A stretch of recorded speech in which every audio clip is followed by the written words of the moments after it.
வணக்கம் நண்பர்களே. தமிழ் புத்தாண்டு பலன்கள். இந்த தமிழ் வருடத்தினுடைய பெயர் பராபவ ஆண்டு அப்படின்னு சொல்லுவாங்க. இதை பிராபவ அப்படின்னு சொல்லுவாங்க. பொதுவாக இந்த ஆண்டில் அரசாங்க ரீதியான மாற்றங்கள் அதிகமாக இருக்கும் அப்படின்னு சொல்லப்படுது. அதனால் இந்த தமிழ் வருடத்தினுடைய மேஜர் சேஞ்சஸே அப்படின்னு பார்த்தோம்னா அது இந்த அரசாங்கம் அரசியல் ரீதியான மாற்றங்கள் அப்படிங்கிறது தான் இருக்கும். அண்ட் மற்ற எல்லா விஷயங்களுமே பார்த்திங்கன்னா ஒரு நியூட்ரல் பாயிண்டில் தான் இருக்கும். அதாவது நாட்டு நடப்புகள் சம்மந்தப்பட்ட விஷயங்களில் பெரிய அளவில் வளர்ச்சி அப்படிங்கிறதும் இருக்காது, பெரிய அளவில் வீழ்ச்சி அப்படிங்கிறதும் இருக்காது. எல்லாமே ஒரு ரொம்பவுமே நார்மலாக இருக்கக்கூடிய விஷயங்களாக தான் இருக்கும்.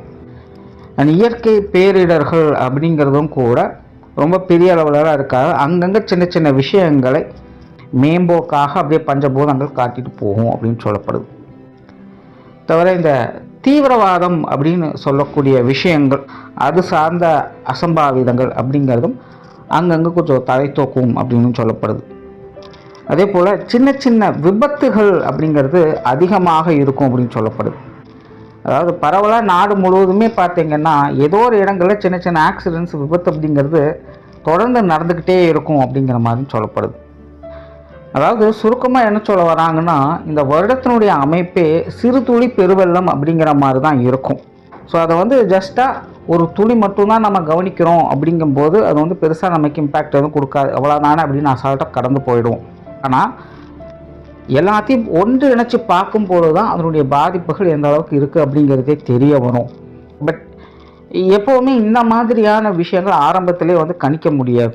முடிஞ்சதுக்கப்புறம் தான் அதனோட ரிசல்ட் எப்படி இருக்குது அப்படிங்கிறது தெரிய வரும்.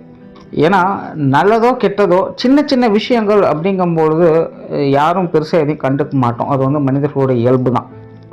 இந்த வருடத்தினுடைய மொத்த அமைப்புமே அப்படி தான் இருக்கும். சின்ன சின்ன இம்பேக்டாக அது கொடுத்துக்கிட்டு இருக்கும், யாரையும் எதையும் கண்டுக்க மாட்டாங்க அப்படிங்கிற மாதிரி இருக்குது. அதுலேயும் குறிப்பாக இது நடுத்தர மக்கள், சராசரியான மக்களுடைய வாழ்க்கையில் பெருசாக இம்பேக்டை கொடுக்காது. சின்ன சின்ன விளைவுகளை, நல்லது கெட்டது கலந்த விளைவுகளை கொடுத்துக்கிட்டு இருக்கும். அதிகாரம் படைத்தவர்கள், பணபலம் படைத்தவர்கள், பெரிய பெரிய ஆட்கள் கூட தான் இது பெரிய அளவில் ஒரு மாற்றத்தை கொண்டு வரும் அப்படிங்கிறது சொல்லப்படுது. அதனால் இந்த பராபவ தமிழ் வருடத்தை பொறுத்த வரைக்கும் சராசரியான மக்களுடைய நிலை, வாழ்க்கை அப்படிங்கிறதெல்லாம் நடுத்தர நிலைகளில் பரவாயில்லன்னு சொல்லக்கூடிய நிலைகளாக தான் பார்க்கப்படுது. ஸோ சின்ன சின்ன அசம்பாவிதங்கள் அப்படிங்கிறதெல்லாம் நம்ம கொஞ்சம் கேர்ஃபுல்லாக இருந்துக்க வேண்டியது தான். ஆனால் பெரிய பெரிய ஆட்களுக்கு, சாம்ராஜ்யம் வைத்து நடத்தக்கூடியவங்களுக்கெல்லாம் இது பெரிய அளவு ஒரு மாற்றத்தை கொண்டு வரும். அவங்க கொஞ்சம் சுதாரிச்சிருக்க வேண்டியது அவசியமாக இருக்கும். அது தவிர இந்த வருடத்தில் பார்த்தோம்னா இந்த எஜுகேஷனல் சம்பந்தப்பட்ட விஷயங்கள் மற்றும் அசட் ரீதியான விஷயங்கள், தவிர விவசாயம் சார்ந்த விஷயங்கள், இதெல்லாமே பார்த்திங்கன்னா ஒரு நல்ல வளர்ச்சி நிலையும் சீரான நிலையும் கொண்டு வரும் அப்படின்னு சொல்லப்படுது. அதாவது வாழ்க்கையில் எதுவுமே சீராக இருந்தது அப்படின்னா தான் நல்லது. ரொம்ப ஓவராக போயிடுச்சுனாலும் பிரச்சனை தான், ரொம்ப கம்மியாயிட்டாலும் பிரச்சனை தான். அப்போ இந்த 3 விஷயங்களுக்குள்ள இது வரைக்கும் எதெல்லாம் ரொம்ப ஓவராக போயிருக்கோ அதெல்லாம் கம்மி பண்ணி கரெக்டான நிலைக்கு கொண்டு வரும். ரொம்ப கீழ் மட்டத்தில், அடிமட்டத்தில் காணாமல் போன விஷயங்கள்லாம் திரும்பவும் வளர்ச்சியை கொண்டுட்டு நடுநிலைக்கு கொண்டு நிறுத்தும். ஒரு சீரான நிலைகளுக்கு இந்த 3 விஷயங்களும் கொண்டு சேர்க்கும். அண்ட் இதனால் மக்களுக்கு பயன்கள் அப்படிங்கிறதும் அதிகமாக இருக்கும். ஸோ இந்த தமிழ் வருடத்தை பொறுத்த வரைக்கும் இந்த பொதுவான பலன்கள் அப்படிங்கிறது இப்படி தான் இருக்கும். இனி உங்களுடைய ராசிக்கு என்ன மாதிரியான மாற்றங்கள் இருக்குது அப்படிங்கிறத பற்றி பார்க்கலாம். இந்த வீடியோ உங்களுக்கு பிடிச்சிருந்ததுன்னா லைக் பண்ணுங்கள், மற்றவங்களுக்கு ஷேர் பண்ணுங்கள். சேனலை சப்ஸ்கிரைப் பண்ணாதவங்க சப்ஸ்கிரைப் பண்ணிக்கோங்க. மிதுனம் ராசி. பராபவ தமிழ் வருடத்தை பொறுத்த வரைக்கும் மிதுன ராசிக்கு இந்த காலகட்டங்கள் ஒரு ஓகேஷான காலமாக இருக்குன்னு சொல்லலாம். ஏன்னா மிதுன ராசியை பொறுத்த வரைக்கும் தொடர்ந்து நிறைய தடை தாமதங்கள் அப்படிங்கிறது வந்துக்கிட்டே இருக்குது. அதற்கு நிறைய பல்வேறு காரணங்கள் சொல்லலாம். பட் பொதுவாகவே ராசியினுடைய அமைப்பின்படி இப்போதைக்கு மிதுனத்தினுடைய நிலை அப்படித்தான் இருக்குது. தொடர்ந்து நிறைய அலைச்சல் தரக்கூடிய விஷயங்கள், தடை தாமதங்கள், தேவையில்லாத விரோதங்கள் அப்படிங்கிறத அவங்க பார்த்துக்கிட்டு வர்றாங்க. அதாவது தலையும் புரியலை வாலும் புரியலைன்னு சொல்லுவாங்க. கிட்டத்தட்ட அந்த மாதிரி தான். ஏன் எதுக்கு எப்படிங்கிறதே புரியாது. ஆனால் எந்த ஒரு காரியத்தை செய்தாலும், எந்த ஒரு காரியத்தில் இறங்கினாலும், எதை முயற்சி பண்ணினாலும் அதில் ஏகப்பட்ட பிரச்சனைகள் புதுசு புதுசாக முளைச்சிக்கிட்டே இருக்குது.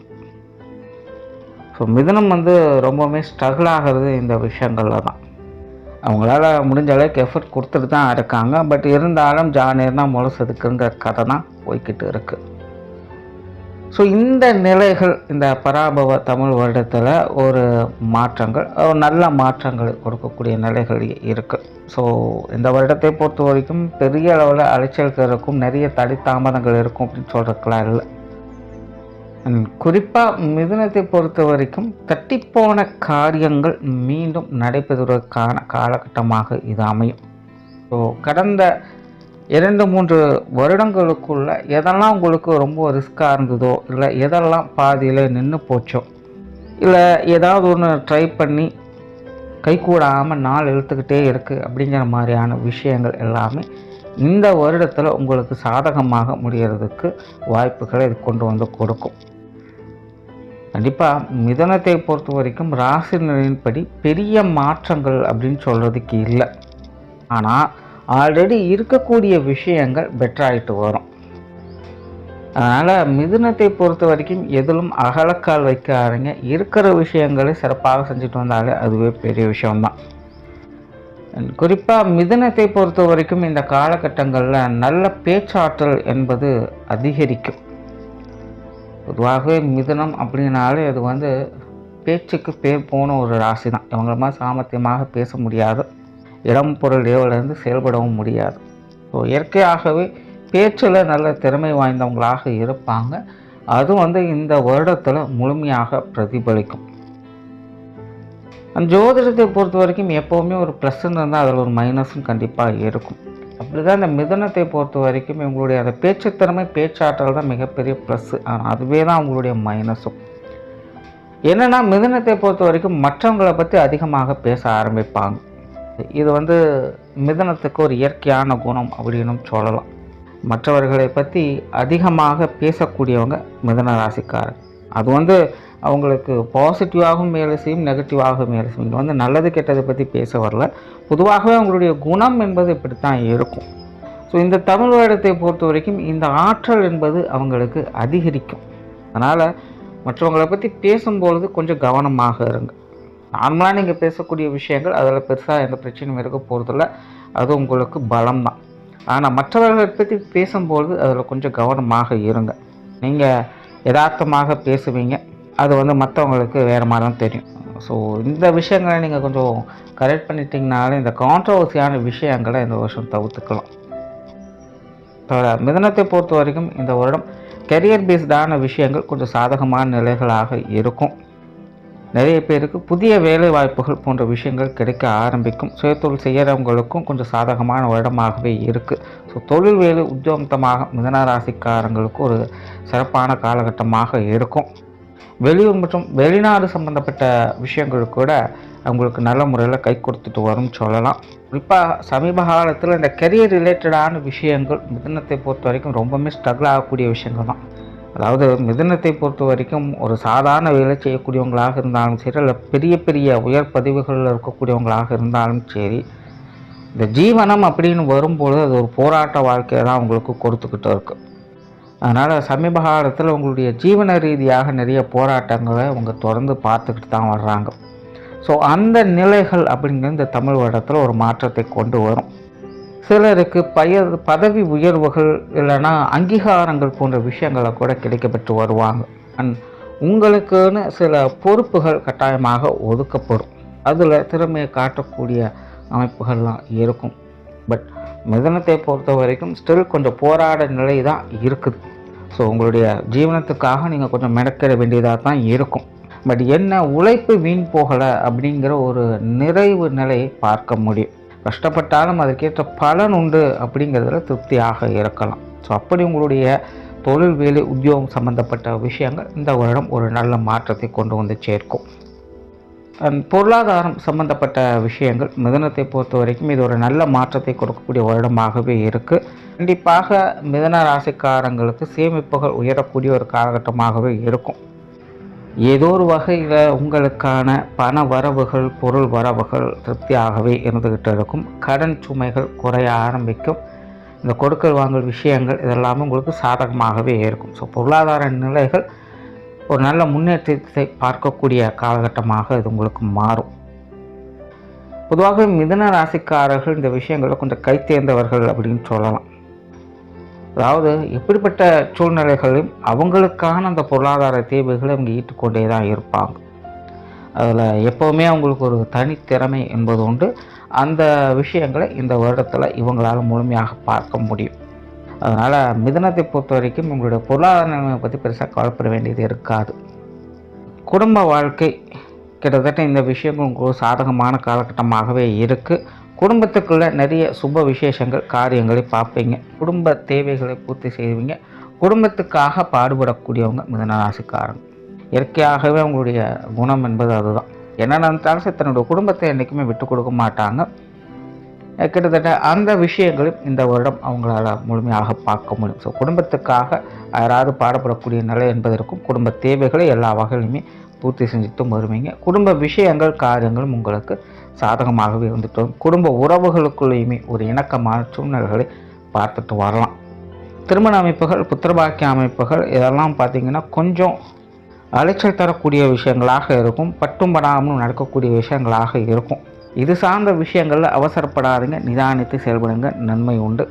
கணவன் மனைவி உறவுகள், குழந்தைகள் சம்பந்தப்பட்ட விஷயங்கள் இதெல்லாமே ஒரு அளவான நிலைகளை வேலை செய்யும். கிட்டத்தட்ட கடமுயற்சியை பலனை எதிர்பாராது அப்படிங்கிற மாதிரி தான் இருக்கும். ரொம்பவுமே சாத்வீக நிலைகளில் உங்களுடைய உறவுமுறைகளை பார்க்கலாம். மாணவர்களுக்கு கல்வி மற்றும் வித்தை சார்ந்த விஷயங்கள் இந்த வருடம் ஓரளவுக்கு பரவாயில்லமா, அதாவது மோசமான நிலைகள் இல்லை. எதையும் சமாளிக்கக்கூடிய விஷயங்கள் இருக்குது. கல்வி வித்தைகளுக்கான திடீர் அதிர்ஷ்ட யோக வாய்ப்புகளை பெறக்கூடிய நிலைகளும் உண்டு. ஸோ அதனால் மாணவர்கள் முயற்சியை மட்டும் கைவிடாதீங்க. பெரும்பாலும் உங்களுக்கு நல்ல பலன்கள் தான் இருந்துக்கிட்டே இருக்குது. அண்ட் பிரயாண ரீதியான விஷயங்கள், ஆன்மீகம் சம்பந்தப்பட்ட விஷயங்களில் ஈடுபாடுகள் அதிகரிக்கவே கூடும். பொதுவாக மிதுன ராசிக்காரங்களுக்கு இந்த விஷயங்கள் சமீப காலத்தில் கொஞ்சம் அதிகமாகிட்டு தான் இருக்கும். நிறைய பேருக்கு இந்த தொலைதூர பிரயாணங்கள் அப்படிங்கிறது தவிர்க்க முடியாதாகவே இருக்கும். அதே போல் ஆன்மீக ரீதியான விஷயங்கள் காரியங்களில் ஒரு விதமான ஈடுபாடுகளை அவங்க காட்டிட்டு வருவாங்க. இந்த மாதிரியான விஷயங்கள் காரியங்களும் ஒரு சாதகமான நிலைகளும் மன திருப்தி பெறக்கூடிய நிலைகளும் பார்த்துட்டு வரக்கூடிய அமைப்புகள் உண்டு. சொத்து சுகங்கள், வாகன ரீதியான விஷயங்களும் இந்த வருடம் உங்களுக்கு ஒரு சாதகமான அமைப்புகள் சொல்லலாம். அதாவது சொத்து சுகங்கள் வகையில் இந்த கொடுக்கல் வாங்கல் விஷயங்கள் கொஞ்சம் சாதகமாக இருக்கும். குறிப்பாக இந்த பூர்வீக சொத்துக்கள் வகையில் கைமாற்றல்கள் போன்ற விஷயங்களை பார்த்துக்கிட்டு வருவாங்க. இதெல்லாம் உங்களுக்கு ஒரு சாதகமான நிலைகளை கொடுத்துக்கிட்டு வரும். ஸோ ஓவராலாக இந்த பராபவ தமிழ் வருடம் மிதுன ராசியை பொறுத்த வரைக்கும் உங்களுடைய வாழ்க்கையில் முன்னேற்றங்களை பெறக்கூடிய ஆண்டு அப்படின்னு சொல்ல முடியாது. ஆனால் ஒரு நல்ல மாற்றத்தை பெறக்கூடிய ஆண்டாக நிச்சயமாக இருக்கும். அதனால் மிதுன ராசியை பொறுத்த வரைக்கும் எதுவாக இருந்தாலும் ரொம்ப பெரிய அகலக்கால் வைக்காதீங்க. சிம்பிளாக இருந்தாலும் பெஸ்ட்டாக இருக்கக்கூடிய விஷயங்கள் உங்களுக்கு நல்ல பலன்களை கொடுத்துட்டு வரும். நன்றி, வணக்கம், வாழ்க வளமுடன்.